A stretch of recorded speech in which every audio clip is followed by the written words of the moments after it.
ఇక sun pictures banner లో లోకేష్ కనకరాజు దర్శకత్వంలో సూపర్ స్టార్ రజనీకాంత్ కూలీగా వస్తున్న సంగతి తెలిసిందే.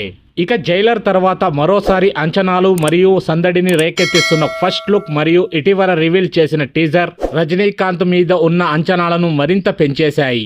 ఇక కూలీతో జైలర్ మ్యాజిక్ ని రిపీట్ చేయగల సత్తా దర్శకుడు లోకేష్ కనకరాజుకి ఉంది. ఇక ఈ కారణాలని ఇప్పటికే ట్రెండ్ లో సన్ పిక్చర్స్ ప్రొడక్షన్ ను రెడ్ హంట్ గా మార్చేస్తున్నాయి. ఇక రజనీకాంత్ మరియు లోకేష్ తమ కోసం ఏమి ఉంచారో చూడాలని అభిమానులు ఆసక్తిగా ఎదురు చూస్తున్నప్పుడు ఈ చిత్రానికి రజనీకాంత్ చెల్లించిన ఫీజు వెల్లడైనట్టు కనిపిస్తోంది.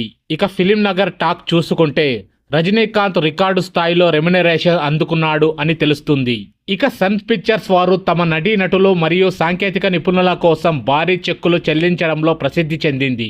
ఇక జైలర్ సినిమా బ్లాక్ బస్టర్ గా నిలిచిన తర్వాత నిర్మాత కళానిధి మరన్ ఎంత బహుమతి ఇచ్చాడో మనం చూశాం.